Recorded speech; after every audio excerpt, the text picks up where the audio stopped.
विद्यार्थी एक बार आ जाइए और सभी का स्वागत। अपन बीएसटीसी को ध्यान में रखकर आज की क्लास लेके आए हैं। बीएसटीसी के एग्जाम के आधार पर इन सवालों को तैयार किया गया है और अपन एक एक सवालों को डिस्कशन करेंगे और देखेंगे कि भाई किस तरह के सवाल है और अपन का जो आने वाला पेपर है वह किस तरह के सवालों के आधार पर तैयार हो सकता है। उन सवालों के बारे में अपन डिस्कशन करने वाले हैं। ठीक है, चलिए सभी विद्यार्थियों का स्वागत। सभी विद्यार्थी एक बार जुड़ जाइए और अपने सारे मित्रों को भेज दीजिए इनविटेशन। अपन एक एक करके सारे सवालों को करेंगे। उर्मिला, राजकुमार, पप्पू, महेंद्र, श्याम, रमन, मोती, बहुत बढ़िया। सभी विद्यार्थियों को नमस्कार, सभी को जय हिंद। ठीक है, चलिए सभी को प्रणाम। चलिए शुरुआत करते हैं अपन क्लास की। सभी विद्यार्थी पेन कॉपी लेके बैठिएगा। जब सवाल के साथ कोई अन्य जानकारी करवा रहा हूं तो उसको कॉपी के अंदर नोट डाउन करते रहिएगा। ठीक है, और ये इस तरह के सवाल है जो आपके बीएसटीसी लेवल पर बहुत ज्यादा महत्वपूर्ण है और हर बार ये देखा गया है कि ये सवाल कहीं ना कहीं पेपर में रिपीट हुए हैं। ठीक है, अगर आपको आंसर आ रहा है तो आप लोग भी मुझे कमेंट बॉक्स में आंसर देंगे जल्दी से। ठीक है, चलिए पहला सवाल क्या बोल रहा है। पहला सवाल है कि राजस्थान उच्च न्यायालय, देखो राजस्थान उच्च न्यायालय की बात हो रही है ना। किसी भी राज्य के अंदर क्या होता है, एक उच्च न्यायालय होता है जिसको अपन एक अन्य शब्द में बोलते हैं हाई कोर्ट। क्या बोलते हैं अपन इसको? बोलते हैं अपन हाई कोर्ट। प्रत्येक राज्य के अंदर एक हाई कोर्ट या उच्च न्यायालय होता है। तो आपको पूछा गया कि पहले मुख्य न्यायाधीश कौन थे। एक होता है मुख्य न्यायाधीश और बाकी होते हैं अन्य न्यायाधीश। तो आपको पूछा गया राजस्थान उच्च न्यायालय के पहले मुख्य न्यायाधीश कौन थे। के वर्मा, नरोत्तम लाल जोशी, लाल सिंह सत्तावत या कृष्ण कुमार गोयल। बताइए, चार ऑप्शन है आपके सामने, जल्दी से आंसर दीजिएगा। कौन थे राजस्थान उच्च न्यायालय के पहले मुख्य न्यायाधीश? देखो जो बी आंसर कर रहा है ना, नरोत्तम लाल जोशी, ये गलत है क्योंकि ये राजस्थान विधानसभा के प्रथम अध्यक्ष थे। राजस्थान विधानसभा के प्रथम अध्यक्ष कौन थे? राजस्थान विधानसभा के प्रथम अध्यक्ष थे वह थे नरोत्तम लाल जोशी, राजस्थान विधानसभा के प्रथम अध्यक्ष। लाल सिंह सत्तावत है, ये राजस्थान विधानसभा के प्रथम उपाध्यक्ष थे। राजस्थान विधानसभा के प्रथम उपाध्यक्ष कौन थे? तो वह थे अपन के लाल सिंह सत्तावत। प्रथम अध्यक्ष कौन? नरोत्तम लाल जोशी। प्रथम उपाध्यक्ष कौन? लाल सिंह सत्तावत।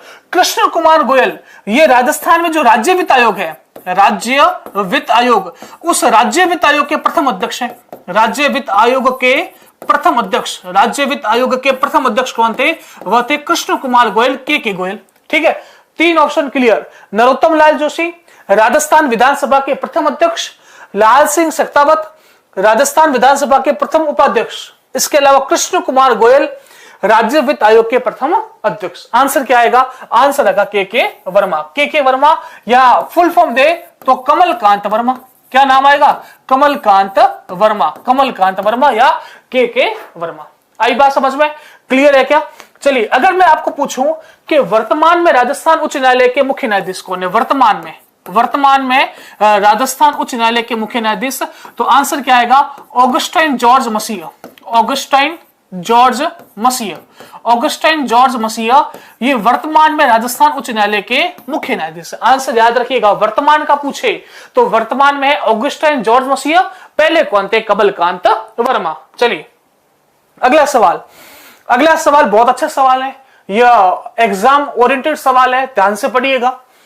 निम्न में से कौन सी विधानसभा चुनाव में राजस्थान में प्रथम बार वीवीपैट का प्रयोग किया गया? वीवीपैट, देखो अभी राजस्थान में चुनाव आने वाले, आपको पता है ना दिसंबर में चुनाव है, तो चुनाव है, करंट का टॉपिक है और ये वीवीपैट वाला सवाल एग्जाम की दृष्टि से बहुत महत्वपूर्ण है। ठीक है, वीवीपैट की फुल फॉर्म क्या है? वीवीपैट की फुल फॉर्म है वोटर वेरीफाइड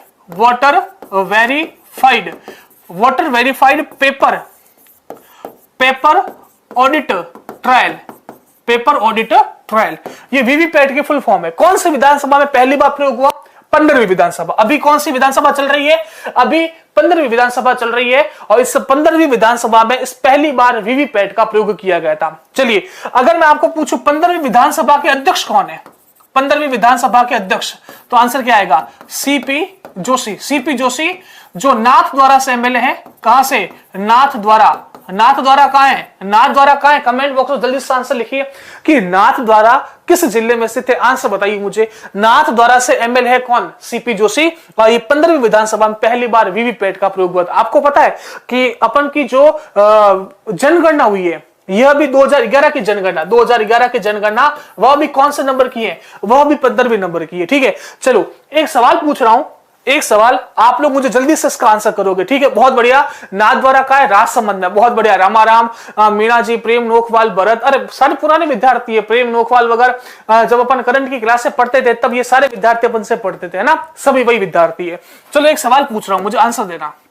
राजस्थान में लिंगानुपात किस जिले का सर्वाधिक है? राजस्थान में लिंगानुपात किस जिले का सर्वाधिक है? मुझे आंसर देके बताइए कि सर राजस्थान में ये जिला है, इसका लिंगानुपात सर्वाधिक है। लिंगानुपात क्या होता है?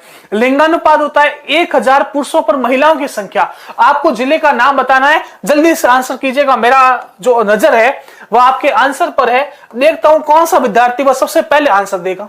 ठीक है, बताइए। बुद्धि मीणा, हितेश मीणा, हाँ हितेश मेघवाल, आशा महावीर, बहुत बढ़िया। कमलेश डेलू का आंसर सबसे पहले, डूंगरपुर, बहुत बढ़िया। माही गुज्जर, डूंगरपुर, बहुत बढ़िया। डूंगरपुर वह जिला है जिसका लिंगानुपात सबसे ज्यादा है, डूंगरपुर। पहला जिला कौन सा आएगा? पहला जिला आ जाएगा डूंगरपुर, फिर आ जाएगा राजसमंद, डूंगरपुर राजसमंद, फिर आ जाएगा पाली, उसके बाद आ जाएगा प्रतापगढ़। डूंगरपुर, राजसमंद, पाली, प्रतापगढ़, ये वो 4 जिले हैं जिनका लिंगानुपात सबसे ज्यादा है। अगर पूछे कितना है, इसका है 994, इसका है 990, इसका है 987 और इसका है 983। ये याद रखिएगा, बहुत महत्वपूर्ण सवाल है। राजस्थान में डूंगरपुर वह जिला है जिसका लिंगानुपात सबसे ज्यादा है। बहुत बढ़िया, बहुत शानदार। चलिए अगला सवाल। अगला सवाल क्या बोल रहा है? अगला सवाल बोल रहा है कि राजस्थान का गौरव कहलाने वाला किला है। राजस्थान में कौन सा किला है जिसको अपन बोलते हैं राजस्थान का गौरव, जिसको अपन बोलते हैं राजस्थान का सिरमौर? बताइए, वह 4 ऑप्शन है आपके सामने। कौन सा किला जिसको राजस्थान का गौरव, राजस्थान का सिरमौर बोला जाता है? कुंभलगढ़। कुंभलगढ़ दुर्ग कहां पर है? कुंभलगढ़ दुर्ग राजसमंद में। कहां पर है? राजसमंद में, राजसमंद। ठीक है, जिसकी आकृति तिलक के समान है। मेहरानगढ़ दुर्ग कहां पर है? जोधपुर में। इसकी आकृति जो मेहरानगढ़ दुर्ग है, इसकी आकृति मयूर के ध्वज के समान है। चित्तौड़गढ़ दुर्ग, चित्तौड़गढ़ में। रणथंभौर दुर्ग सवाई माधोपुर में। कौन सा किला है? चित्तौड़गढ़ दुर्ग है, जिसको अपन बोलते हैं राजस्थान का गौरव और इसी को अपन बोलते हैं राजस्थान का सिरमौर। क्या बोलते हैं? राजस्थान का सिरमौर भी अपन रणथंभौर दुर्ग को बोलते हैं। ठीक है, राजस्थान का सिरमौर। चलिए बहुत बढ़िया। तिलक के समान है, राजसमंद जिले की आकृति तिलक के समान है। बहुत बढ़िया। चलिए अगर आपको पूछे जमीन का जेवर किसको बोलते हैं? जमीन का जेवर। ऐसा कौन सा किला है जिसको बोला जाता है जमीन का जेवर? बताइए, कौन सा किला जिसको बोला जाता है जमीन का जेवर? तो जमीन का जेवर बोलते अपन जूनागढ़ को। जूनागढ़, जूनागढ़ का है, जूनागढ़ आ जाएगा बीकानेर में। कहा जाएगा? बीकानेर में जूनागढ़, उसको अपन बोलते हैं जमीन का जेवर। याद रखिएगा, बहुत महत्वपूर्ण सवाल है। एक एक सवालों को ध्यान से पढ़िए और उनके आंसर कीजिए। हीरो, मुंजन लाल, भैया राम, बहुत बड़ा, रामपाल, एम के पवार। आपके कमेंट बहुत ज्यादा तेजी से चल रहे हैं। उम्मीद कर रहा हूं आप लोग समझ पा रहे होंगे सवालों को और आंसर कर पा रहे हैं। चलिए अगला सवाल क्या है, आंसर कीजिए। अगला सवाल, पटवों की हवेली और सालम सिंह की हवेली स्थित है। अरे ये बहुत बेसिक सवाल है।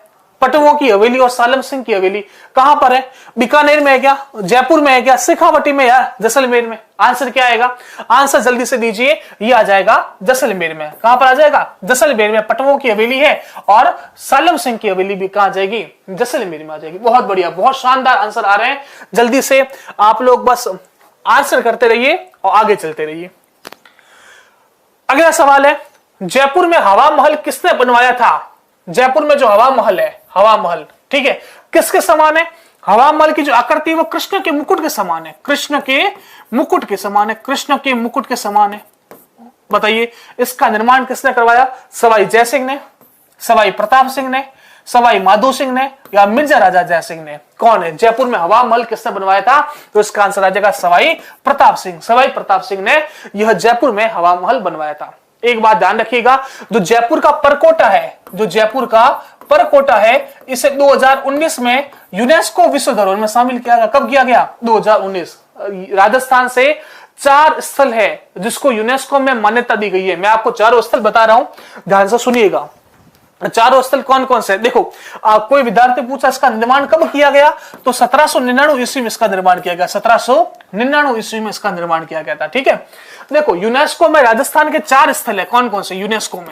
यूनेस्को में राजस्थान के 4 स्थल है। पहला तो आ जाएगा केवला देव, केवला देव घना पक्षी विहार, केवला देव। ठीक है। उसके बाद दूसरा जाएगा जंतर मंतर, दूसरा कौन सा है, वह जाएगा जंतर मंतर। तीसरा जाएगा राजस्थान के किले, राजस्थान के किले, राजस्थान के किले, राजस्थान के किले आ जाएंगे तीसरे नंबर पर। और चौथे नंबर पर कौन सा आएगा, तो चौथे नंबर पर आ जाएगा, वह आ जाएगा जयपुर का परकोटा। इस तरह से राजस्थान के चार स्थल, चारों स्थल आपको ध्यान रखने हैं कि ये चारों स्थल यूनेस्को में शामिल किए गए हैं।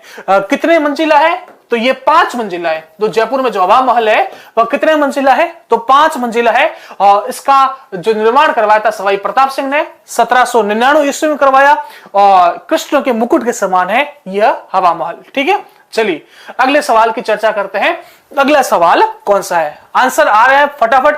चीजें अगर समझ में आ रही है तो जल्दी से एक बार थम्स अप करो कि सर हाँ चीजें समझ में आ रही है। दीपिका, अभिषेक, श्रवण, माही गुज्जर, जयश्री, पुतिन, देखो पुतिन भी अपनी क्लास देख रहे हैं। ठीक है, चलिए राजस्थान में सर्वप्रथम नियुक्त राज्यपाल का नाम था राज्यपाल। राज्यपाल की नियुक्ति कौन करता है, अगर आपको सवाल पूछे राज्यपाल की नियुक्ति करता है तो वह करता है राष्ट्रपति। राष्ट्रपति राज्यपाल की नियुक्ति करता है। लेकिन अगर सवाल ही पूछे कि राज्यपाल को शपथ कौन दिलवाता है, तो राज्यपाल को शपथ दिलवाता है उस राज्य का मुख्य न्यायाधीश। कौन दिलवाता है, शपथ दिलवाता है उस राज्य का मुख्य न्यायाधीश। नियुक्ति कौन करता है, राष्ट्रपति नियुक्ति करता है। आपको सवाल क्या पूछा है, बहुत बढ़िया, बहुत शानदार, दबंग दारोगा सरोज नागल, बिल्कुल क्लियर। चलिए सर्वप्रथम नियुक्त राज्यपाल कौन है, गुरुमुख निहाल सिंह, और ये सबसे लंबे समय तक बनने वाले राज्यपाल भी थे गुरुमुख निहाल सिंह। पंडित हीरालाल शास्त्री ये राजस्थान के पहले मनोनीत मुख्यमंत्री थे। राजस्थान के पहले मनोनीत मुख्यमंत्री, राजस्थान के पहले मनोनीत मुख्यमंत्री कौन थे, हीरालाल शास्त्री। टीकाराम पालीवाल ये राजस्थान के पहले निर्वाचित मुख्यमंत्री थे। ये राजस्थान के पहले निर्वाचित मुख्यमंत्री थे, निर्वाचित सीएम थे। श्रीमती प्रतिभा पाटिल ये राजस्थान की प्रथम महिला राज्यपाल थी। प्रथम महिला राज्यपाल, प्रथम महिला राज्यपाल, प्रथम महिला राज्यपाल कौन थी, तो प्रथम महिला राज्यपाल थी वह थी अपने प्रतिभा पाटिल, प्रतिभा देवी सिंह पाटिल। ये राजस्थान की प्रथम महिला राज्यपाल थी। सरदार गुरुमुख निहाल सिंह राजस्थान के प्रथम राज्यपाल थे। क्लियर है। शपथ कौन दिलवाता है, उच्च न्यायालय का मुख्य न्यायाधीश, और नियुक्ति कौन करता है, तो नियुक्ति राष्ट्रपति के द्वारा की जाती है। चलिए अगले सवाल का आंसर दीजिए। जितने भी विद्यार्थी हैं बिल्कुल, सवाई राम, दिनेश, लक्ष्मण, रंजीत, अर्जुन सिंह, कैलाश, प्रेम नोखवाल, माही गुज्जर, आंसर कीजिए। वर्तमान में राज्यपाल कौन है, एक विद्यार्थी पूछ रहे हैं, तो वर्तमान में राज्यपाल है कलराज मिश्र, वर्तमान में राज्यपाल है। ऐसे व्यक्ति का नाम बताइए जिसने राज्यपाल, उपराष्ट्रपति व राष्ट्रपति तीनों पदों पर कार्य किया है। ऐसे कौन से व्यक्ति हैं, राज्यपाल पे कार्य किया, उपराष्ट्रपति पे कार्य किया और राष्ट्रपति पे कार्य किया। देखो वर्तमान में जो उपराष्ट्रपति उनका नाम है जगदीप धनखड़। कौन है, जगदीप धनखड़। ये वर्तमान में भारत के उपराष्ट्रपति है। और इनका संबंध भी कहां से, इनका संबंध भी राजस्थान से, झुंझुनू से। इनका संबंध राजस्थान के झुंझुनू से है, ये भी बात ध्यान रखिए। ठीक है, इनका आंसर क्या आएगा, इनका आंसर आएगा डॉक्टर जाकिर हुसैन। डॉक्टर जाकिर हुसैन यह भारत के ऐसे राष्ट्रपति थे जो प्रथम मुस्लिम थे, प्रथम मुस्लिम राष्ट्रपति डॉक्टर जाकिर हुसैन। ऐसे राष्ट्रपति जिनकी अपने पद पर रहते हुए मृत्यु हो गई, डॉक्टर जाकिर हुसैन। ठीक है, और ये ऐसे व्यक्ति थे जो राज्यपाल भी रहे, उपराष्ट्रपति भी रहे और राष्ट्रपति भी रहे। आंसर क्या जाएगा, डॉक्टर जाकिर हुसैन। डॉक्टर जाकिर हुसैन, ये याद रखिएगा, बहुत महत्वपूर्ण सवाल है। जसवंत सिंह, ये जसवंत सिंह आपको पता है कौन है, ये जसवंत सिंह विधानसभा में प्रथम विपक्ष के नेता थे। विधानसभा में प्रथम विपक्ष के नेता, प्रथम विपक्ष के नेता कौन थे, प्रथम विपक्ष के नेता थे वह थे जसवंत सिंह। घनश्याम दास बिरला, ये घनश्याम दास बिरला प्रथम व्यक्ति है जिन्हें पद्म विभूषण से सम्मानित किया गया। पद्म विभूषण से सम्मानित प्रथम व्यक्ति जिन्हें पद्म विभूषण से सम्मानित किया गया वह कौन थे, घनश्याम दास बिरला। ये प्रथम व्यक्ति थे जिन्हें पद्म विभूषण से सम्मानित किया गया। जसवंत सिंह ये विधानसभा में प्रथम विपक्ष के नेता थे। डॉक्टर जाकिर हुसैन राज्यपाल भी थे, उपराष्ट्रपति भी थे और राष्ट्रपति भी थे।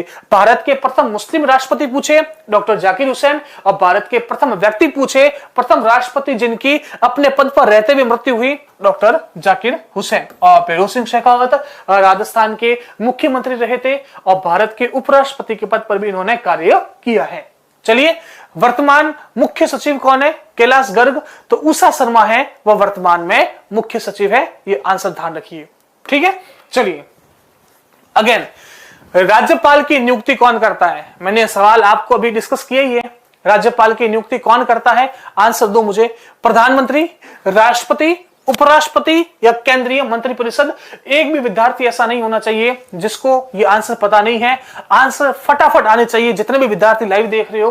राज्यपाल की नियुक्ति कौन करता है? इसका आंसर दो। शपथ कौन दिलवाता है? तो शपथ दिलवाता है मुख्य न्यायाधीश। जो उस सर्वोच्च न्यायालय का मुख्य न्यायाधीश होगा वह उन्हें शपथ दिलवाएगा। मुख्य न्यायाधीश शपथ दिलवाता है। नियुक्ति कौन करता है? तो नियुक्ति की जाती है, वह की जाती है राष्ट्रपति के द्वारा। तो राष्ट्रपति इसका आंसर है कि राष्ट्रपति राज्यपाल की नियुक्ति करता है। क्लियर है? चलिए, बहुत बढ़िया। अगले सवाल की अपन चर्चा करते हैं। अगला सवाल आपके सामने ये रहा। सवाल बहुत बढ़िया है।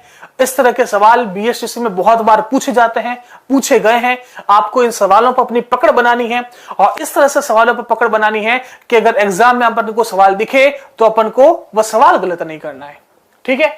जिले की पुलिस व्यवस्था का प्रमुख कौन होता है? देखो, जिला कलेक्टर होता है, वह जिले की प्रशासनिक व्यवस्था का प्रमुख है। जिले की जो प्रशासनिक व्यवस्था है, प्रशासनिक व्यवस्था, उसका प्रमुख कौन होता है? जिले की प्रशासनिक व्यवस्था का वह होता है जिला कलेक्टर। जिले की पुलिस व्यवस्था का प्रमुख होगा वह होगा पुलिस अधीक्षक, जिसको अपन बोलते हैं SP, superintendent of police, SP. Police महानिदेशक, ये पुलिस महानिदेशक राज्य की पुलिस व्यवस्था का प्रमुख होगा। अगर पूछे राज्य में पुलिस में सर्वोच्च पद कौन सा है? पुलिस महानिदेशक। और वर्तमान में कौन है? उमेश मिश्रा। वर्तमान में जो राजस्थान के पुलिस महानिदेशक है उनका नाम है उमेश मिश्रा। और पुलिस अधीक्षक एक पद होता है पुलिस के अंदर, जो आपको ध्यान है। ठीक है? तो इसका आंसर आएगा पुलिस अधीक्षक। जिले में पुलिस व्यवस्था का प्रमुख होता है वो होता है पुलिस अधीक्षक। क्लियर बात है? समझ में आ गया? बी एकदम सही है आपका, क्लियर। अगला सवाल क्या है? आंसर दीजिएगा। बहुत बढ़िया। देवाराम, बाड़मेर, बल्लाराम, तनवीर। ठीक है, आंसर सभी के आ रहे हैं। क्लियर है सबको? समिति जिसकी सिफारिश पर देश में पंचायती राज लागू किया, इसके नेतृत्वकर्ता कौन थे? वह कौन सी समिति थी जिस समिति की सिफारिश पर हमारे देश में पंचायती राज व्यवस्था को लागू किया गया था? और देश में पहली पंचायती राज की स्थापना हुई थी 2 अक्टूबर 1959 को। 2 अक्टूबर 1959 राजस्थान से हुई थी। राजस्थान में एक जिला आता है नागौर, उस नागौर से हुई थी। और उस नागौर के अंदर एक गांव आता है, उस गांव का नाम है बगदरी गांव। उस गांव से सबसे पहले इसकी शुरुआत की गई पंचायती राज की। आंसर क्या आएगा? बलदेव राव अशोक मेहता समिति, बलदेव राव मेहता समिति, और पीवी के राव समिति, एल.एम. सिंघवी समिति। इसका आंसर आएगा बलदेव राव मेहता समिति। ठीक है, बी इसका आंसर है। ये बलदेव नहीं है, ये बलवंत राय मेहता है। इसमें थोड़ा सा करेक्शन कीजिएगा, बलवंत राय मेहता कीजिएगा।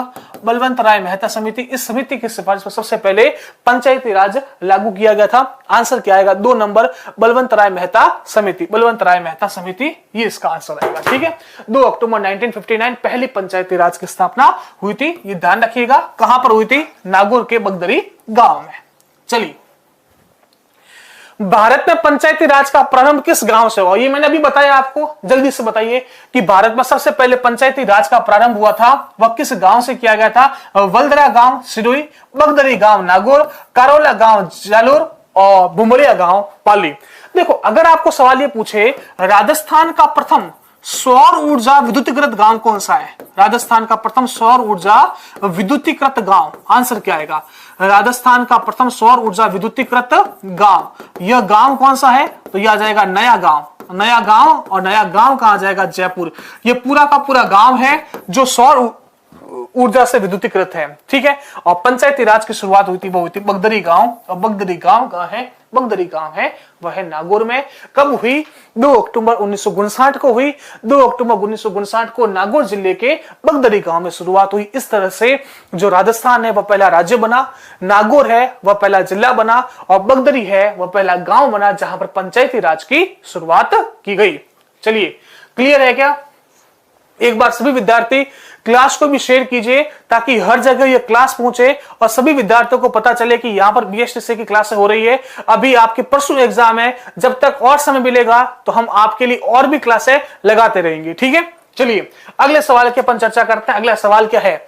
उप सरपंच का चुनाव किया जाता है। आप सब लोग गांव के रहने वाले हो, आप सबको पता होगा कि आपके गांव में त्रिस्तरीय व्यवस्था होती है। सबसे नीचे होता है ग्राम पंचायत, सबसे नीचे होता है वो होता है ग्राम पंचायत, फिर इसके ऊपर आता है वह आता है पंचायत समिति, पंचायत समिति, और इस पंचायत समिति से ऊपर आता है वह आता है जिला परिषद। इस तरह से त्रिस्तरीय व्यवस्था है अपने गांवों के अंदर। आपको पता होगा ग्राम पंचायत में होता है सरपंच और उप सरपंच, पंचायत समिति में होता है प्रधान और उप प्रधान, और जिला परिषद में होता है जिला प्रमुख और उप जिला प्रमुख। आपको सवाल क्या पूछ रहा है? उप सरपंच, उप सरपंच मतलब बात किसकी कर रहा है? ग्राम पंचायत की। तो ग्राम पंचायत में उप सरपंच का चुनाव किसके द्वारा किया जाता है? वार्ड पंचों के द्वारा। वार्ड पंच होते हैं ये सरपंच और उप सरपंच का चुनाव करते हैं। तो आंसर क्या आएगा? वार्ड पंचों के द्वारा किया जाता है। आंसर क्या आएगा? आंसर आ गया डी, बिल्कुल क्लियर। चलिए अपन आगे अगले सवाल की चर्चा कर लेते हैं। कौन सा नृत्य लोक नृत्यों की आत्मा कहलाती है? कौन सा नृत्य है उसे अपन लोक नृत्यों की आत्मा कहते हैं? आंसर क्या आएगा? जल्दी से आंसर दीजिए आप। कैलाश संवर, हाँ बिल्कुल। पेपर बढ़िया ही होगा, थोड़ा सा कॉन्फिडेंट होकर जाइए और थोड़ा सा प्रैक्टिस कर लो आप लोग यहाँ पर क्लासों की। आपको पता चल जाएगा कि किस तरह के सवाल आ रहे हैं। मैं बिल्कुल उसी लेवल के सवाल लेके आया हूं जो बीएसटीसी के अंदर पूछे जाते हैं। आप इन सवालों की प्रैक्टिस करो, जितनी ज्यादा हो सके पढ़िए, ताकि पेपर अच्छा हो सके आपका। ठीक है, बताइए इसका आंसर। लोक नृत्यों की आत्मा किसे कहते हैं? आंसर क्या आएगा? घूमर। घूमर है, इसको अपन लोक नृत्यों की आत्मा कहते हैं। आंसर क्या है? आंसर आ जाएगा ए। तेरह ताली, ये तेरह ताली नृत्य बाबा रामदेव के मेले में किया जाता है। बाबा रामदेव के मेले में, बाबा रामदेव के मेले में कामड़िया पंथ, मेले में कामड़िया पंथ की महिलाओं द्वारा किया जाता है। कामड़िया पंथ, कामड़िया पंथ की महिलाओं द्वारा किया जाता है। कामड़िया पंथ की महिलाओं द्वारा किया जाता है। कौन सा नृत्य है? नृत्य का नाम आ जाएगा तेरह ताली नृत्य। कामड़िया पंथ की महिलाओं के द्वारा, ये ध्यान रखिएगा, तेरह ताली नृत्य बाबा रामदेव के मेले से संबंधित थे। आंसर इसका आ जाएगा घूमर, याद रखिए। चलिए, सद्दिक खां मंगनियार किस वाद्य यंत्र को बजाने में सिद्ध हस्त थे? सद्दिक खां मंगनियार, ठीक है, बताइए। कमाचा, खड़ताल, सारंगी या बांसुरी? आंसर क्या आएगा? देखो, इस बार 2023 में राजस्थान के 3 व्यक्तियों को पद्मश्री दिया गया। व्यक्ति 4 है लेकिन पद्मश्री 3 है। ठीक है, 3 कौन कौन है? पहला नाम आ जाएगा लक्ष्मण सिंह, लक्ष्मण सिंह को पद्मश्री दिया गया इस बार। दूसरा नाम आ जाएगा मूलचंद लोढ़ा, मूलचंद लोढ़ा, मूलचंद लोढ़ा डूंगरपुर के, इनको भी पद्मश्री दिया गया।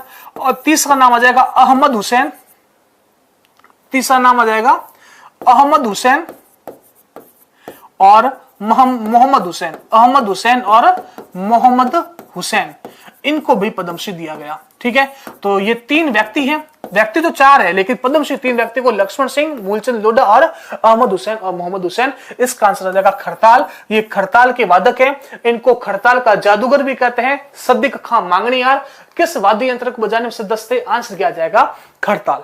ठीक है, चलिए अगले सवाल की अपन चर्चा करते हैं। अगला सवाल क्या है? आंसर दीजिए मुझे जल्दी से। आंसर कमेंट बॉक्स में फटाफट आने चाहिए आप लोगों के।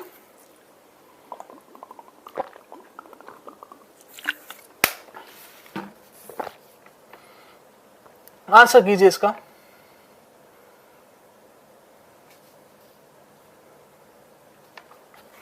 चलिए, बिल्कुल आपका इंटरव्यू नहीं हुआ भाई अभी तक। ठीक है, 6 तारीख को है मेरा। ठीक है, कौन कौन क्लास मिस कर रहा है करंट अफेयर की? अपन अब 6 तारीख के बाद अपन, मैं कोशिश करूंगा कि अपन करंट अफेयर की एक बार रेगुलर क्लास लें। ठीक है, लगभग मेरा उद्देश्य है कि अपन 6 महीने तक लगातार करंट अफेयर की क्लासें लेंगे। ठीक है, ताकि अपन का एक करंट अफेयर का बेस क्लियर हो जाए। ठीक है, बिल्कुल आप लोग सब साथ रहिएगा। अपन सारे के सारे करंट अफेयर की जितनी क्लास हो सकती है अपन रेगुलर लेंगे, और इस बार टारगेट करेंगे कि भाई एक भी करंट अफेयर का ऐसा टॉपिक अपन का बाकी नहीं रहना चाहिए। ठीक है, एक बार आप बढ़िया से ये पेपर देके आइए बीएसएससी वाला।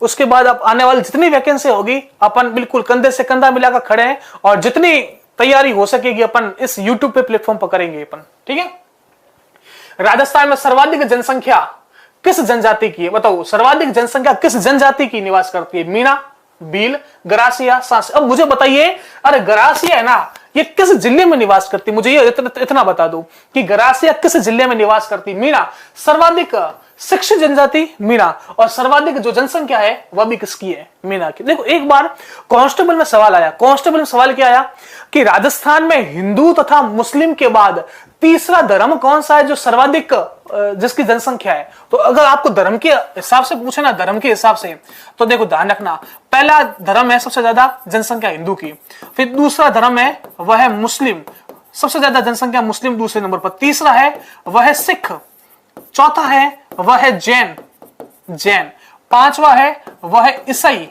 और जो छठा है वह आ जाएगा बौद्ध। तो ये ध्यान रखिएगा, ये क्रम है। ये कांस्टेबल के अंदर सवाल आ रखा है कि धर्म के अनुसार हिंदू तथा मुस्लिम के बाद सर्वाधिक किस धर्म के लोग राजस्थान में मिलते हैं? तो आ जाएगा सिख तीसरे नंबर पर है।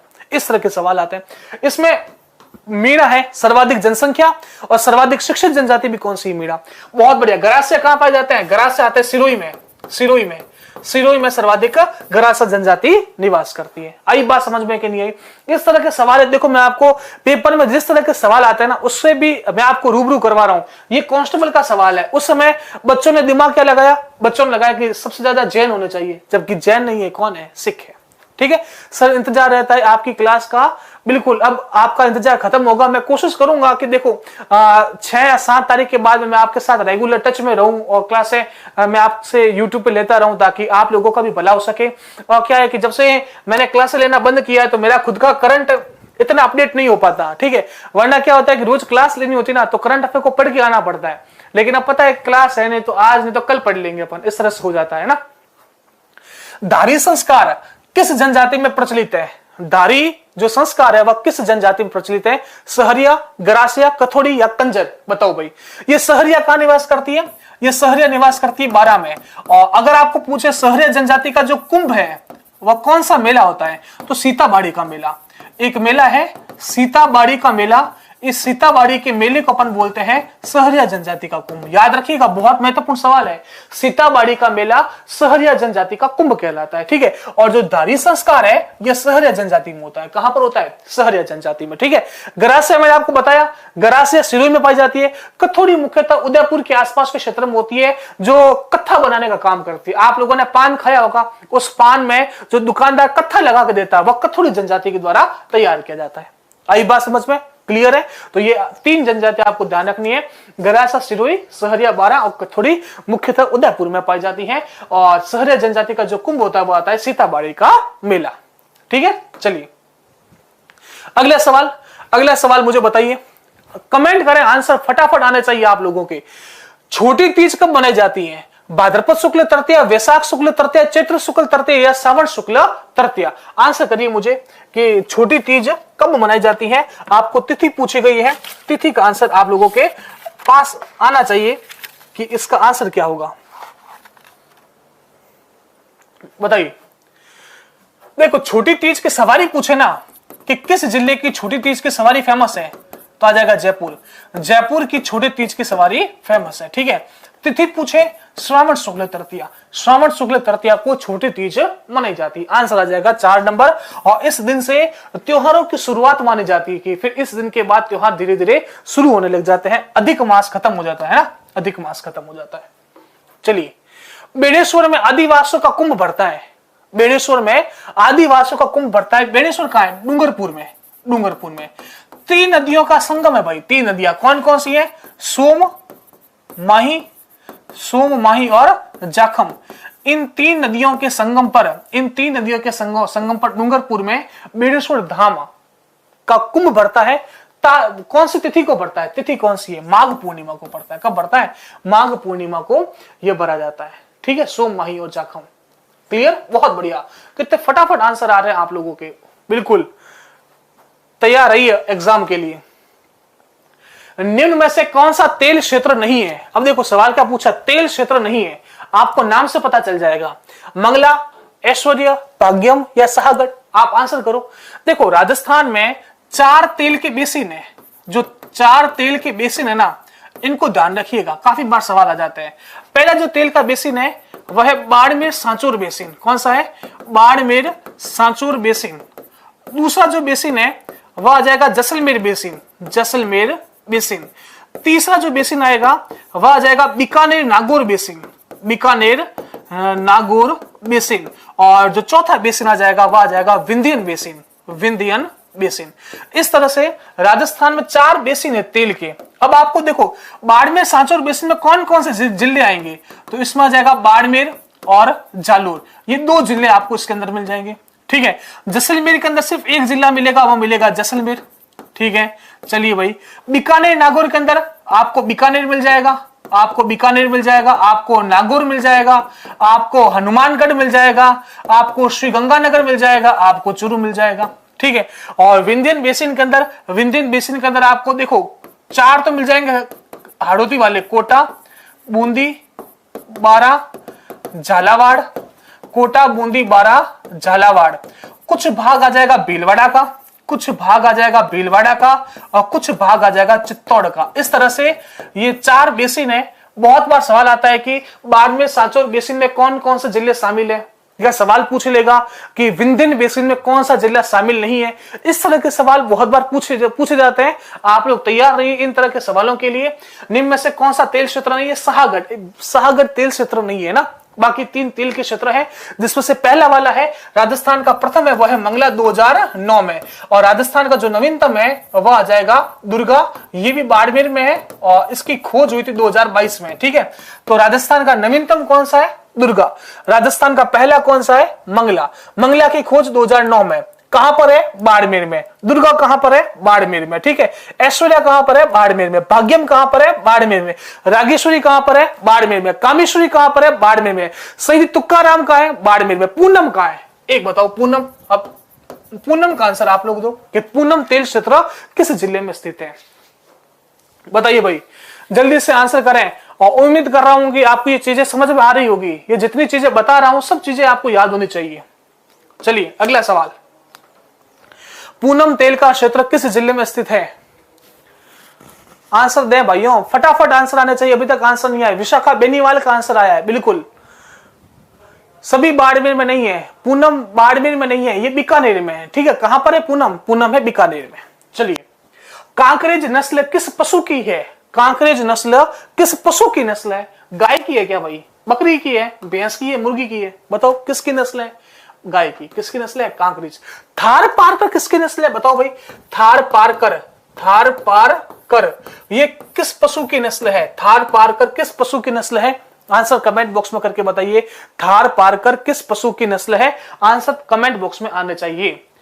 केंद्रीय भेड़ व ऊन अनुसंधान संस्थान, अनुसंधान संस्थान का सवाल बीएसएससी में एक न एक सवाल आता है। मैंने, अगर मेरी किसी ने ऑफलाइन क्लास ली होगी तो मैंने उन क्लासों के अंदर मैंने करवाए हैं। ये अनुसंधान संस्थान है, बहुत अच्छे से करवाए हैं। ठीक है, आप लोग अगर क्लासों से जुड़े हुए होंगे तो आपको पता होगा मैंने बहुत सही ढंग से अनुसंधान संस्थान करवाए। ऑफलाइन विद्यार्थी कौन कौन, एक बार हाथ खड़ा करो कि जो संकल्प से ऑफलाइन कोचिंग की है, जिन्होंने बीएसटीसी की, मैंने उनको सब करवाया है ना।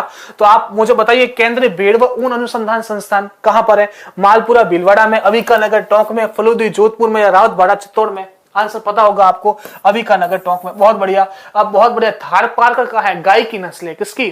थार पारकर गाय की नस्ल है। ठीक है, चलो मैं आपको और 1-2 सवाल पूछ रहा हूं। काजरी कहां है भाई? काजरी, काजरी कहां है? और बताइए मुझे, आफरी कहां है? आफरी कहां है? ठीक है, फिर मुझे बताइए केंद्रीय सरसों अनुसंधान संस्थान कहां है? केंद्रीय सरसों, केंद्रीय सरसों अनुसंधान संस्थान, केंद्रीय सरसों अनुसंधान संस्थान का है। फिर बताइए मुझे मसाला, बीजीय मसाला अनुसंधान संस्थान का है? बीजीय मसाला, बीजीय मसाला अनुसंधान संस्थान। चारों के आंसर दीजिए। बीजीय मसाला अनुसंधान संस्थान, चारों के आंसर दो मुझे भाई। काजरी का है, आफरी का है, केंद्रीय सरसों अनुसंधान संस्थान का है, केंद्रीय बीज मसाला अनुसंधान संस्थान, यह आ जाएगा जोधपुर में। काजरी, काजरी, फिर आफरी भी जोधपुर में। केंद्रीय सरसों कहां पर है? सेवर में। और सेवर कहां है? भरतपुर में। और बीज मसाला अनुसंधान संस्थान तबीजी, तबीजी कहां है? तबीजी अजमेर में। चारों याद रखिएगा। केंद्रीय भेड़ व ऊन अनुसंधान संस्थान अविका नगर टोंक में, अविका नगर टोंक में। चारों याद रखिए, ये सवाल आते हैं, बहुत बार आते हैं। ठीक है, चलो एक सवाल दे रहा हूं, एक सवाल आंसर मुझे देना। राजस्थान में संगीत नाटक अकादमी का मुख्यालय कहां है? राजस्थान संगीत नाटक अकादमी का मुख्यालय कहां है? राजस्थान संगीत नाटक अकादमी का मुख्यालय किस जिले में? ठीक है, एक सवाल ये। दूसरा सवाल, राजस्थान साहित्य अकादमी का मुख्यालय कहाँ है? राजस्थान साहित्य अकादमी, इसका मुख्यालय कहाँ है? राजस्थान साहित्य अकादमी का मुख्यालय। ये दूसरा सवाल। दोनों सवालों के आंसर मुझे कमेंट बॉक्स में चाहिए। राजस्थान संगीत नाटक अकादमी का मुख्यालय और राजस्थान साहित्य अकादमी का मुख्यालय। एक बार बताइएगा लाइव कितने चल रहे हैं। क्लास को शेयर कीजिए, सभी विद्यार्थियों के पास को क्लास को पहुंचाइए ताकि हर विद्यार्थी इस क्लास से जुड़ सके। बहुत बढ़िया। जोधपुर में, और हाँ जोधपुर, ये एकदम सही है। जोधपुर में संगीत नाटक अकादमी कहाँ है? जोधपुर में। और दूसरे वाला कहाँ है? राजस्थान साहित्य अकादमी उदयपुर में। उदयपुर में, ठीक है। चलिए अगला सवाल। अगले सवाल का आंसर मुझे कमेंट बॉक्स में दीजिए भाई। सवाल क्या है? सीकला, जीर्णा, नेत्रा, गिरगिड़ी संबंधित है।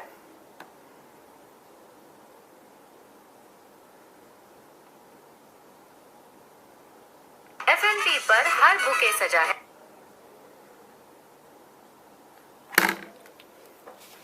आंसर करो इसका।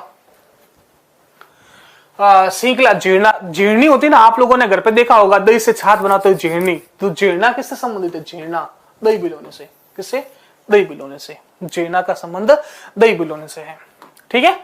पांचड़ा बांध कहां स्थित है? पांचड़ा बांध कहां स्थित है? पांचड़ा बांध सवाई माधोपुर, करौली, धौलपुर, भरतपुर। याद रखिएगा, राजस्थान में मिट्टी का बना सबसे बड़ा बांध है। राजस्थान में मिट्टी का बना सबसे बड़ा बांध। राजस्थान में मिट्टी का बना सबसे बड़ा बांध कौन सा आ जाएगा? पांचड़ा बांध। कहां पर है? करौली में। करौली में है पांचड़ा बांध, ये याद रखिएगा। मिट्टी का बना सबसे बड़ा बांध है पांचड़ा बांध। कहां आ जाएगा? तो यह आ जाएगा करौली में, ठीक है। चलो अगले सवाल की तरफ चलते हैं। जालोर व बाड़मेर जिलों तक पानी पहुंचाने के लिए किस परियोजना का निर्माण किया गया है? जालोर और बाड़मेर तक पानी पहुंचाना है।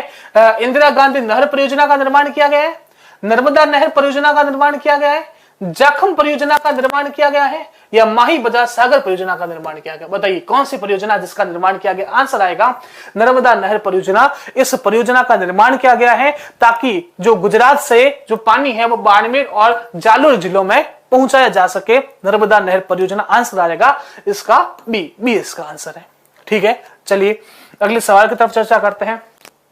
राजस्थान में गैस आधारित प्रथम विद्युत परियोजना कहां स्थापित की गई? गैस आधारित प्रथम विद्युत परियोजना पूछ रहा है। गैस आधारित कहां स्थापित की गई? रामपुरा जयपुर में, रामगढ़ जैसलमेर में, अंता बारा में, या पलाना बीकानेर में? बताइए कहां पर स्थापित की? पलाना है। ये राजस्थान में लिग्नाइट कोयले के लिए बहुत ज्यादा फेमस है। लिग्नाइट कोयले के लिए अगर कोई फेमस है तो पलाना, ठीक है। अगर आपको पूछे राजस्थान में प्रथम पवन ऊर्जा संयंत्र कहां लगा? अमर सागर। राजस्थान में प्रथम पवन ऊर्जा संयंत्र अमर सागर जैसलमेर में लगा। दूसरा कहां लगा? दूसरा लगा देवगढ़ में। देवगढ़ का प्रतापगढ़ में। और तीसरा कहां लगा? तो तीसरा लगा फलोदी में। फलोदी कहां है? जोधपुर में, ठीक है। ये तीन राजस्थान में पवन ऊर्जा संयंत्र हैं जो लगे हैं, ठीक है। प्रथम गैस आधारित प्रथम विद्युत परियोजना रामगढ़ में है। रामगढ़ कहां है भैया? जैसलमेर में। बी इसका आंसर है। रामगढ़ जैसलमेर में प्रथम गैस आधारित विद्युत परियोजना स्थापित की गई है। रामगढ़ जैसलमेर इसका आंसर आ जाएगा, ठीक है। चलिए, हाँ बहुत बढ़िया। चलिए अगले सवाल की तरफ चलते हैं। अगला सवाल आंसर कीजिए मुझे। राजस्थान का पहला सीमेंट कारखाना, बहुत बढ़िया सवाल है। राजस्थान का पहला सीमेंट कारखाना कहां खोला गया? जयपुर में, निम्बाहेड़ा में, ब्यावर में। देखो ब्यावर में कौन कौन सा सीमेंट है? एक तो आ जाएगा श्री सीमेंट, श्री सीमेंट, और दूसरा आ जाएगा राजश्री सीमेंट, ठीक है। निम्बाहेड़ा में आ जाएगा JK cement, JK cement, new JK cement, new JK cement, Lafarge cement, Lafarge cement, इसके अलावा चेतक सीमेंट। और राजस्थान में अगर पूछे कि सर्वाधिक सीमेंट का उत्पादन कौन से जिले में होता है, भाई साहब आंसर क्या आएगा? चित्तौड़गढ़। चित्तौड़गढ़ में राजस्थान में सर्वाधिक सीमेंट का उत्पादन होता है, ठीक है। जयपुर में कोटपुतली में अल्ट्राटेक सीमेंट है भाई, अल्ट्राटेक सीमेंट, अल्ट्राटेक सीमेंट है, वह है कोटपुतली जयपुर में, ठीक है।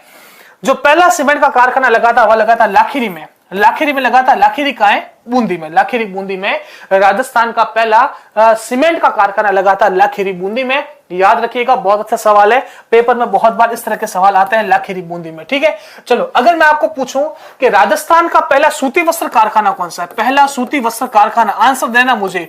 राजस्थान का पहला सूती वस्त्र कारखाना, अगर मैं ये सवाल आपसे पूछूं तो आपका आंसर क्या आएगा, कमेंट बॉक्स में जल्दी से छापिएगा। ऐसा कोई विद्यार्थी नहीं होना चाहिए जिसको इस सवाल का आंसर पता नहीं हो। पहला सूती वस्त्र कारखाना, आंसर मुझे दे दीजिए, देखते हैं कौन देगा।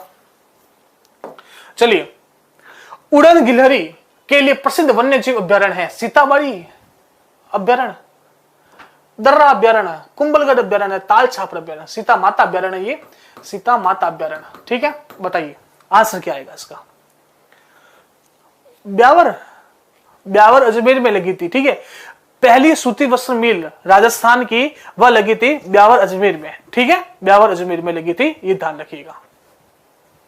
हाँ, द कृष्णा मिल लिमिटेड उस मिल का नाम था। अगर आपको ये पूछे राजस्थान की सबसे बड़ी सूती वस्त्र मिल कौन सी है, तो आंसर आएगा महाराजा उमेद सिंह मिल जो पाली में है, वह राजस्थान की सबसे बड़ी सूती वस्त्र मिल है, महाराजा उमेद सिंह मिल। ठीक है, चलिए अगले सवाल का आंसर दीजिए।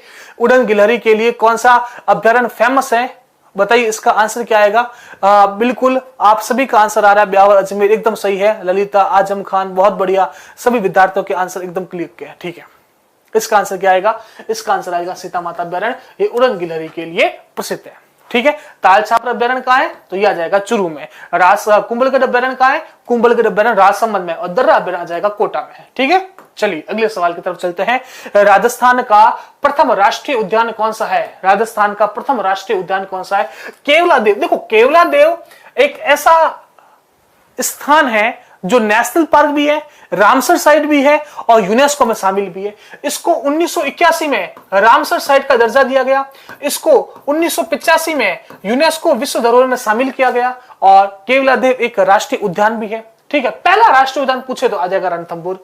रणथंभौर कहां है, तो रणथंभौर आ जाएगा सवाई माधोपुर में। राष्ट्रीय मरु उद्यान कोई राष्ट्रीय उद्यान नहीं है, बस इसके आगे राष्ट्रीय लगता है। राष्ट्रीय चंबल घड़ियाल अभ्यारण्य ये भी राष्ट्रीय उद्यान नहीं है। राजस्थान में 3 राष्ट्रीय उद्यान है, एक तो है रणथंभौर, दूसरा है केवलादेव, और तीसरा कौन सा है का मुकुंदरा हिल्स। मुकुंदरा हिल्स कहां पर है, कोटा में। राजस्थान में 3 राष्ट्रीय उद्यान है, वापस बोल रहा हूं, रणथंभौर, केवलादेव और मुकुंदरा हिल्स। मुकुंदरा हिल्स कहां जाएगा, कोटा में, 3 आ जाएंगे। ठीक है, चलिए राजस्थान का कौन सा वृक्ष जंगल की ज्वाला के नाम से जाना जाता है, बताइए राजस्थान का कौन सा वृक्ष है जिसको अपन जंगल की ज्वाला के नाम से जानते हैं, उस वृक्ष का नाम क्या है, आंसर कीजिए।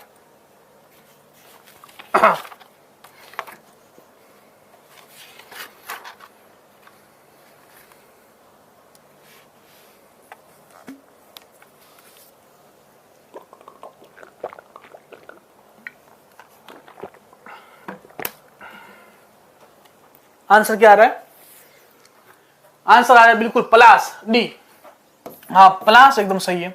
रोहिड़ा ये राजस्थान का राज्य पुष्प है, ये राजस्थान का राज्य पुष्प है, उसको अपन राजस्थान का सागवान बोलते हैं। ठीक है, खेजड़ी ये राजस्थान का राज्य वृक्ष है, ये राजस्थान का राज्य वृक्ष है। पलास इसका आंसर आ जाएगा, पलास, इसको अपन जंगल की ज्वाला के नाम से जानते हैं, डी इसका आंसर है। ठीक है, चलिए राजस्थान का प्रथम जैविक उद्यान है नाहरगढ़, आकल, वन विहार, शेरगढ़। बताइए राजस्थान का प्रथम जैविक उद्यान कौन सा है, नाहरगढ़ है भाई, कौन सा है, नाहरगढ़ राजस्थान का प्रथम जैविक उद्यान है, नाहरगढ़। ठीक है, चलिए अगले सवाल की तरफ चलते हैं। अगला सवाल, 2011 की जनगणना के अनुसार राजस्थान के किस जिले की साक्षरता न्यूनतम है, कौन सा जिला है जिसकी साक्षरता न्यूनतम आएगी, बाड़मेर, बांसवाड़ा, सिरोही, जालोर। अरे पेपर आउट कहां से होता है, बताओ भाई, आंसर कमेंट बॉक्स में लिख के बताइए। अगर आपको पूछे राजस्थान में किस जिले की साक्षरता सबसे ज्यादा है, साक्षरता सबसे ज्यादा, तो ध्यान रखिएगा सबसे पहले आ जाएगा शिक्षा नगरी कोटा, इसकी साक्षरता सबसे ज्यादा, उसके बाद जयपुर, उसके बाद झुंझुनू, उसके बाद सीकर। ये राजस्थान में वो जिले हैं जिनकी साक्षरता सबसे ज्यादा है, और साक्षरता कम किसकी आ जाएगी, जालोर। किसकी, जालोर। पहले नंबर पर कौन, सबसे कम साक्षरता जालोर, उसके बाद सिरोही, जालोर, उसके बाद सिरोही, उसके बाद प्रतापगढ़, उसके बाद बांसवाड़ा। ठीक है, ये ध्यान रखिएगा। तो सबसे कम साक्षरता किसकी आ जाएगी? जालोर की। चलो एक सवाल और पूछ रहा हूं, अगर आपको ये पूछे कि राजस्थान में सर्वाधिक ग्रामीण लिंगानुपात किस जिले का है, राजस्थान में सर्वाधिक ग्रामीण लिंगानुपात किस जिले का है, आपका आंसर क्या आएगा? राजस्थान में सर्वाधिक ग्रामीण लिंगानुपात। ठीक है, चलो दूसरा सवाल पूछता हूं, राजस्थान में जनघनत्व सर्वाधिक किसका है? राजस्थान जनघनत्व सर्वाधिक किसका? ये दो सवालों का आंसर दो मुझे। पहला क्या है? पहला है राजस्थान में ग्रामीण लिंगानुपात सर्वाधिक किसका है, तो आंसर क्या आएगा? ग्रामीण लिंगानुपात सबसे ज्यादा वह है पाली का, और वो भी है कितना? 1003। मतलब एकमात्र जिला है वह है पाली जिसका लिंगानुपात 1000 से ज्यादा है। जनघनत्व सबसे ज्यादा है जयपुर का, जयपुर का जनघनत्व सबसे ज्यादा है जयपुर, उसके बाद आ जाएगा भरतपुर, उसके बाद आ जाएगा दौसा, और उसके बाद आ जाएगा अलवर। ये ध्यान रखिएगा, ये चारों जिले जिनका जनघनत्व सबसे ज्यादा है राजस्थान में, जयपुर, भरतपुर, दौसा, अलवर। याद कैसे करोगे? जय और भरत ने दौसा खाया अलवर में। कैसे याद करोगे? जय और भरत ने दौसा खाया अलवर में। बहुत महत्वपूर्ण सवाल है, बहुत बार पेपर में यहां से सवाल आए हैं, याद करिएगा। मैं वास्तव में बोला हूं, मैं उन सवालों को करवा रहा हूं जो आपके बीएसटीसी के लिए रामबाण है। अगर इन सवालों को कर लोगे तो कहीं नहीं अटकोगे, ये सवाल आराम से आपका पेपर निकलवाएंगे। मैं जो बाकी इंफॉर्मेशन दे रहा हूं उनको भी कॉपी के अंदर लिखते चलिए, मजा आ जाएगा पेपर करने में। बस थोड़े से सवाल है, इन सवालों को और सुनिए, कल और क्लास लेके आएंगे, उन सवालों में भी बहुत मन से अटेंड कीजिएगा। पेपर इतना शानदार होगा, आपका सिलेक्शन भागकर होगा, ऐसा कोई सवाल नहीं होगा जो आपको नहीं आ रहा होगा। ठीक है, चलिए राजस्थान में जनसंख्या का सबसे कम घनत्व किस जिले में है? सबसे कम जनघनत्व किस में भाई बताओ? 4 जिले में दे रखे हैं, बाड़मेर, जैसलमेर, बीकानेर और जालोर। राजस्थान में सबसे कम जनघनत्व वाला जिला कौन सा है? इसका आंसर आप लोगों को बताना है, बताइए।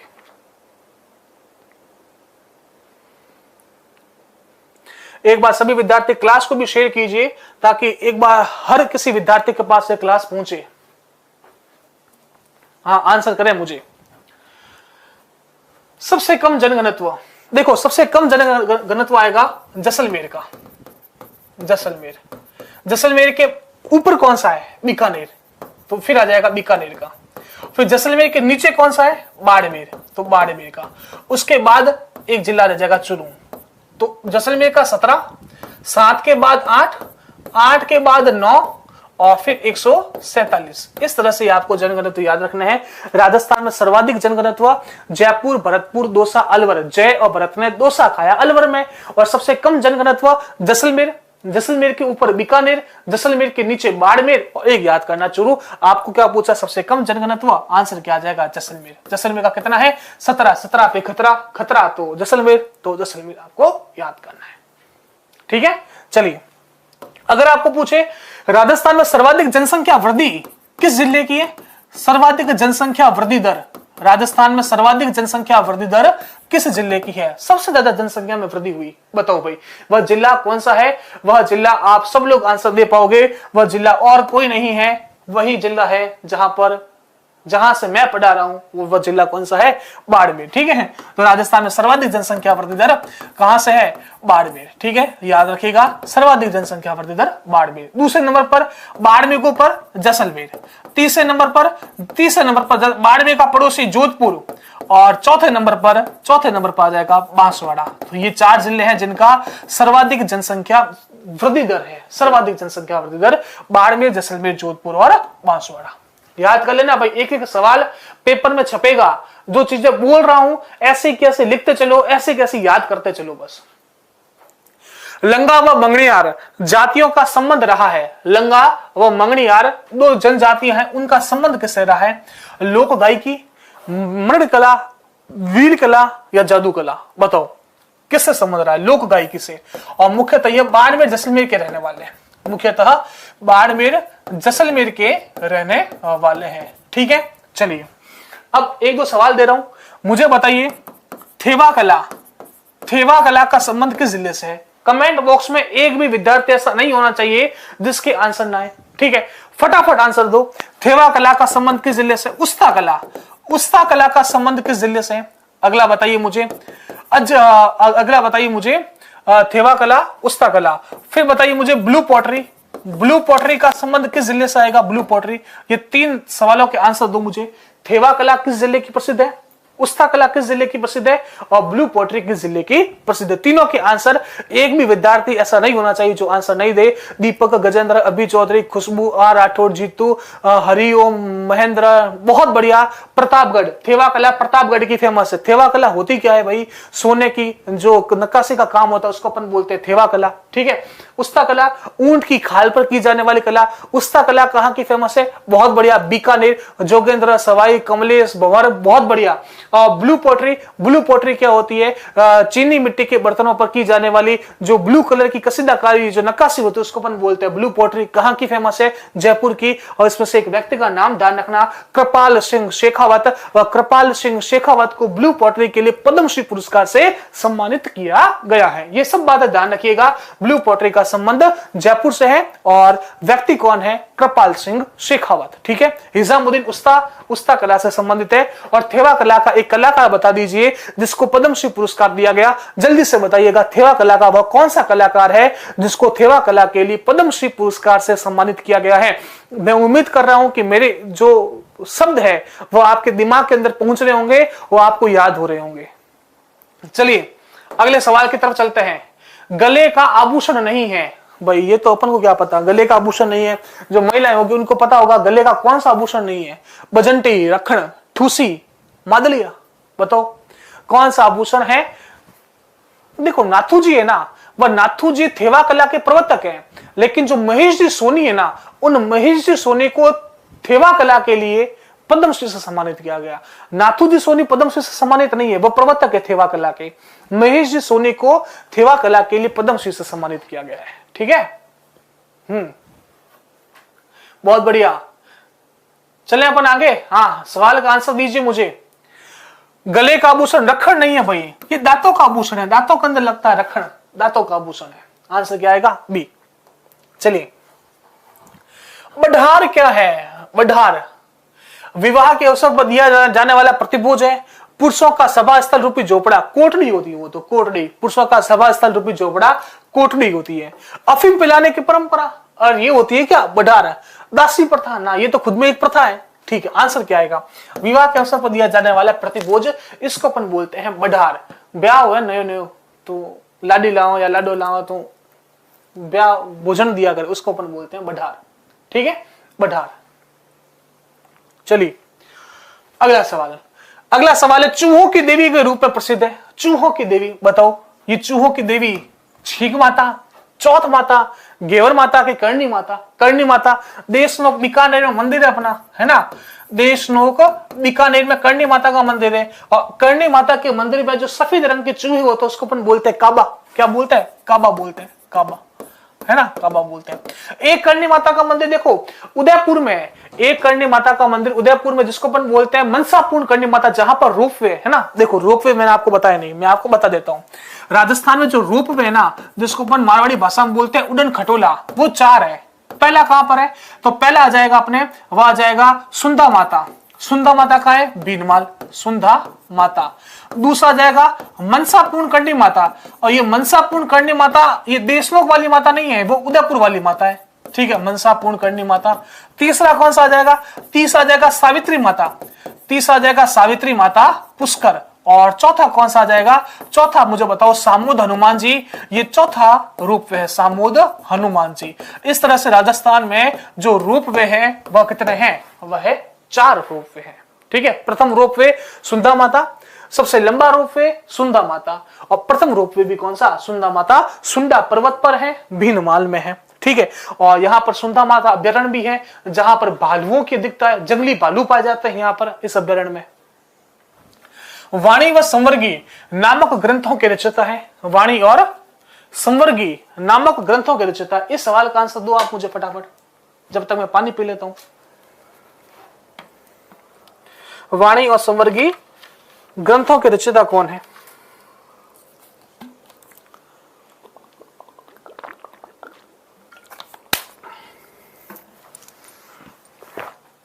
आंसर क्या आ रहा है? क्या आंसर दे रहे हो आप लोग? सी। हाँ, रज्जब जी, एकदम सही। रज्जब जी, रज्जब जी है वाणी और संवर्गी नामक ग्रंथों के रचयिता है। चलो अगला सवाल बताइए मुझे। सवाल क्या है? लांगुरिया गीत किस मेले का आकर्षक है? लांगुरिया गीत केला देवी के मंदिर में किया जाता है। केला देवी का मंदिर का करौली में है कि नहीं है? केला देवी का मंदिर करौली में है। यहां पर लंगुरिया गीत किया जाता है। लंगुरिया गीत। यहां पर रामदेव जी के मेले में 13 ताली नृत्य कामड़िया पंथ की महिला करती है। 13 ताली नृत्य बाबा रामदेव जी के मेले में। ठीक है, दोनों ध्यान रखिए आप। चलिए अगले सवाल की तरफ चलते हैं।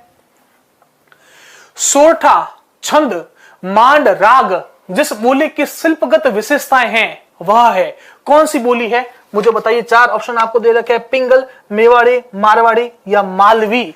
बताइए कौन सी बोली की विशेषता है? आंसर क्या आएगा? सोरठा छंद और मांड ये मारवाड़ी बोली की विशेषता है। आंसर क्या आएगा? 3 नंबर मारवाड़ी। अगला सवाल आंसर कीजिए मुझे। 8वीं शताब्दी के कुलेमाला नामक ग्रंथ में भारत की देसी भाषाओं में मारवाड़ की भाषा का नाम है। बताओ मारवाड़ की भाषा का नाम क्या है? मारवाड़ी, जोधपुरी, मरुवाणी या फिर मरु भाषा। कौन सी भाषा का उपयोग किया गया है? कौन से शब्द का उपयोग किया गया है? वह किया गया है मरु भाषा का प्रयोग। मरु भाषा का प्रयोग किया गया है। चलिए राजस्थान का पर्यटन का वर्तमान आदर्श वाक्य क्या है? देखो एक होता है पर्यटन स्लोगन, जो अभी वर्तमान में क्या है? पर्यटन स्लोगन, पर्यटन नारा वह है राजस्थान लगे कुछ अपना सा। राजस्थान लगे कुछ अपना सा, ये वर्तमान में हमारा स्लोगन है। राजस्थान लगे कुछ अपना सा। ठीक है, पहले पधारो हमारे देश था, अब क्या कर दिया? राजस्थान लगे कुछ अपना सा। अब जो आदर्श वाक्य है ना वह है राजस्थान भारत का अतुल्य राज्य। राजस्थान भारत का अतुल्य राज्य, ये आदर्श वाक्य है। ठीक है, अगर मैं पर्यटन की बात करूं तो देखो 5-6 बातें बता रहा हूं, ध्यान से सुनिएगा। राजस्थान में पर्यटन निदेशालय की स्थापना हुई 1955। राजस्थान में पर्यटन विभाग की स्थापना हुई 1956। राजस्थान में 1965 में राजस्थान राज्य होटल विकास निगम बना। राजस्थान में 1979 में एक संस्था बनी जिसका नाम है आरटीडीसी। आरटीडीसी 1979 में। 1989 में राजस्थान में मोहम्मद यूनुस खान समिति बनी थी जिसने पर्यटन को उद्योग का दर्जा दिया था 1989 में। 2003 में जो संयुक्त राष्ट्र संघ है उसने 2003 को इको टूरिज्म वर्ष घोषित किया। ये 6 बातें हैं। कैसी कैसी बातें हैं वापस एक बार बोल रहा हूं, ध्यान से सुनिए और एक बार जल्दी से लिखिए। सर हाँ समझ में आ रहा है, इतना सा लिख के बताइए और एक बार क्लास को भी शेयर कीजिए सभी विद्यार्थियों से। 1955 पर्यटन निदेशालय, 1956 पर्यटन विभाग, 1965 राजस्थान राज्य होटल विकास निगम, 1979 आरटीडीसी की स्थापना, 1989 राजस्थान में पर्यटन को उद्योग का दर्जा, समिति का नाम मोहम्मद यूनुस खान समिति, और 2003 इस पर्यटन को इको टूरिज्म का वर्ष घोषित किया था संयुक्त राष्ट्र संघ ने। संयुक्त राष्ट्र संघ ने पर्यटन को इको टूरिज्म वर्ष घोषित किया 2003 को। चीजें समझ में आई कि नहीं आई? अरे हाँ बोलो कि ना कि चीजें दिमाग में जा रही है, सब समझ में आ रहा है। इन सब चीजों को बार बार रिपीटेड करना है। चलो वापस अपने जहां पर बैठे हो वहां पर बोलिए, सब लोग क्लास में बोलिए। 1955 में पर्यटन निदेशालय, 1956 में पर्यटन विभाग, 1965 में राजस्थान राज्य होटल विकास निगम, 1979 में आरटीडीसी की स्थापना, 1989 में मोहम्मद यूनुस खान समिति के सिफारिश पर पर्यटन को उद्योग का दर्जा, फिर 2003 में संयुक्त राष्ट्र संघ ने इको टूरिज्म वर्ष घोषित किया। बस याद हो गया है ना? इससे सवाल आते बहुत सारे। आरटीडीसी होटल पूछता है आपको, जैसे आपको पूछे होटल चिरमी कहाँ है, फट आंसर दे देना शुरू में। होटल घूमर कहाँ है, होटल ढोलामारू कहाँ है, खरताल कहाँ है, कजरी कहाँ है, गवरी कहाँ है, पणिहारी, शिल्पी, पन्ना, बहुत सारी होटलें आरटीडीसी की जो आपको पेपर में सवाल पूछते रहते हैं, तो आप लोग बस उनको पढ़ते रहिए। कितने सर्किट है सर? 10 सर्किट है। बहुत सारे सर्किट और डेवलप हो रहे हैं, उन सभी सर्किट को भी आपको ध्यान रखना है। ठीक है, तो ये सब बातें आपको इस तरह से पढ़नी है। बार बार पढ़ोगे, जितना हो सके जितना समय पढ़ाई को दोगे ना, पढ़ाई आपको उतना समय बाद में आपके जीवन को सफल बनाने के लिए देगी। इस कारण अभी बस एक ही लक्ष्य रखिए कि हमको पढ़ना है, जीवन में सफल होना है। ठीक है, चलिए अगले सवाल की तरफ चलते हैं। चले अपन अगले। अजमेर स्थित सोनी जी की नसिया है। बताओ अजमेर स्थित सोनी जी की नसिया है हिंदू उपासना स्थल, जैन मंदिर, सिंधी धाम या उपयुक्त में से कोई नहीं? चार ऑप्शन दे रखे हैं। अजमेर में स्थित सोनी जी की नसियां कौन से धर्म से संबंधित है, ये आपसे सवाल पूछा गया है। आप मुझे बताइए कौन से धर्म से संबंधित आएगी, बताइए सर। और पढ़ाओ, जीके पढ़ाएंगे, बिल्कुल पढ़ाएंगे। जैन मंदिर से संबंधित है सोनी जी की नसियां। चलिए अगले सवाल की तरफ। राजस्थान का ताजमहल कहलाने वाला जसवंतथड़ा स्थित है। राजस्थान का ताजमहल बोलते हैं अपन इसको, राजस्थान का ताजमहल।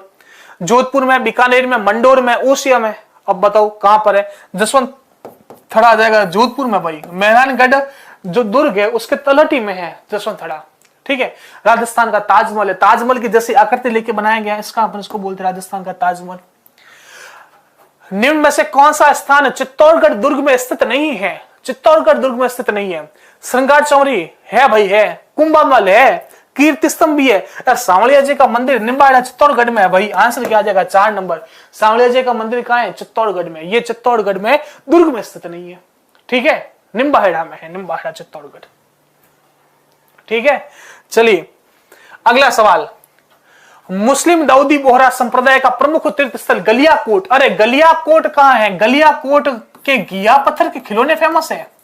घिया पत्थर के खिलौने है कि नहीं है, बताओ। घिया पत्थर के खिलौने बहुत फेमस है भाई, गलियाकोट के घिया पत्थर के खिलौने, ठीक है। कहां पर है? डूंगरपुर में।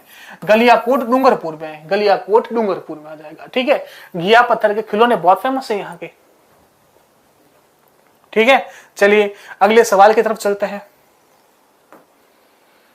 भारत का मक्का के नाम से प्रसिद्ध है ख्वाजा मोइनुद्दीन चिश्ती की दरगाह अजमेर, ब्रह्मा मंदिर पुष्कर, हमीमुद्दीन की दरगाह सरवाड़, या पंजाब शाह की दरगाह अजमेर। बताइए इसका आंसर आप लोग मुझे कीजिए। देखते हैं कौन कौन से विद्यार्थी आंसर कर रहे हैं। भारत का मक्का कहा जाता है, मक्का कहाँ है? मक्का है सऊदी अरब में। मक्का और मदीना, ये मतलब बोला जाता है कि जिन्होंने इनकी यात्राएं कर ली उन्होंने जीवन में सब कुछ काम कर ली, मुस्लिम समाज में सब बोला जाता है, ठीक है। मक्का मदीना सऊदी अरब की यात्रा बहुत कठिन भरी यात्रा बोली जाती है मक्का मदीना को, ठीक है। और अपन की उपमा देते हैं अपन भारत का मक्का, जैसे अपन बोलते हैं तीर्थों की नानी देवयानी, तीर्थों का मामा बोलते हैं, तीर्थों का भांजा बोलते हैं। तीर्थों का मामा कौन है? पुष्कर है। तीर्थों का भांजा बचकुंड है धौलपुर में। उसी तरह से अपन बोलते हैं भारत का मक्का। बताओ भाई किसको बोलते हैं भारत का मक्का? अरे वाह बहुत बढ़िया। ख्वाजा मोइनुद्दीन चिश्ती की दरगाह को अजमेर में, इसको अपन बोलते हैं भारत का मक्का बोलते हैं। चलिए अगले सवाल। वस्त्र नगरी और राजस्थान का मैनचेस्टर के नाम से विख्यात है। बताओ भाई, भीलवाड़ा, डूंगरपुर, चित्तौड़गढ़, झालावाड़। और ये सिंपल सा सवाल है। राजस्थान में सबसे ज्यादा कपड़े का काम, सूती वस्त्र का काम होता है। मैनचेस्टर खुद इंग्लैंड में है, ठीक है। वहां पर सूती वस्त्र का बहुत बढ़िया कारोबार होता है। बोला जाता है कि जब पुराने समय में मैनचेस्टर एक ऐसा स्थान था जहां से सूती वस्त्र बन बनकर पूरे देश दुनिया में निर्यात होते थे। तो अपन एक उपमा देते हैं राजस्थान का मैनचेस्टर किसको? भीलवाड़ा को, ठीक है। अगर बोले भारत का मैनचेस्टर अहमदाबाद, उत्तर भारत का मैनचेस्टर कानपुर, दक्षिण भारत का मैनचेस्टर कोयम्बटूर, ठीक है। तो उसी तरह राजस्थान का मैनचेस्टर भीलवाड़ा, और अगर नवीन मैनचेस्टर पूछे तो भिवाड़ी है वह नवीन मैनचेस्टर। चलिए भाई अगला सवाल। यूनेस्को की विश्व सूची में शामिल है। अरे चीकू, गाजर, आम, ये सब राजस्थान में शामिल है। चीकू है, गाजर है और आम है। ची मतलब चित्तौड़गढ़ है क्या भाई? चित्तौड़गढ़ है नहीं। कुंभलगढ़ है, कुंभलगढ़ है भाई, ये आंसर आ गया कुंभलगढ़। गागरोन है नहीं, ज से जैसलमेर है नहीं, र से रणथंभौर है नहीं, और आम से आमेर है नहीं। तो एक ही है शामिल, कुंभलगढ़। आंसर क्या आ गया? कुंभलगढ़ है जो यूनेस्को की विश्व धरोहर में शामिल है। गुलाबो सपेरा किस क्षेत्र में विख्यात है? गुलाबो सपेरा राजस्थानी लोक नृत्य में फेमस है भाई, सपेरा गुलाबो, ठीक है। कालबेलिया नृत्य 2010 यूनेस्को में अमूर्त सांस्कृतिक धरोहर में शामिल किया गया था, है ना। और आज का ये आपके सामने अंतिम सवाल 15वीं विधानसभा के अध्यक्ष है, तो वो आ जाएंगे सीपी जोशी। ये 15वीं विधानसभा के अध्यक्ष आ जाएंगे। राजेंद्र राठौड़ ये विपक्ष के नेता है भाई, ये अभी हाल ही में विपक्ष के नेता है। तो आज मैंने 50 सवाल का डिस्कशन किया है। उम्मीद करता हूं कि आपको क्लास अच्छी लगी होगी। क्लास को बार बार पढ़िएगा, रिवीजन कीजिएगा। किसी भी तरह की कोई भी अगर समस्या हो तो क्लास खत्म होने के बाद कमेंट बॉक्स में कमेंट कीजिएगा। आपकी उस समस्या का समाधान भी अवश्य करेंगे। बस मन लगाकर पढ़िए, जितना हो सके उतना पढ़िए, ठीक है। परसों एग्जाम है, कल भी कोशिश करेंगे कि एक मैराथन और लेकर आए, उसमें आप लोगों को और कुछ नई जानकारी मिलेगी, ताकि वह आपके एग्जाम की दृष्टि से बहुत महत्वपूर्ण है और काम आए। ठीक है, पढ़ते रहिए। किसी भी तरह की कोई समस्या हो तो आप लोग नीचे कमेंट बॉक्स में कमेंट कर दीजिएगा, सर ये समस्या है, उस समस्या का आपका समाधान भी करेंगे। ठीक है, चलिए शुभ रात्रि, पढ़ते रहिए। धन्यवाद, जय हिंद।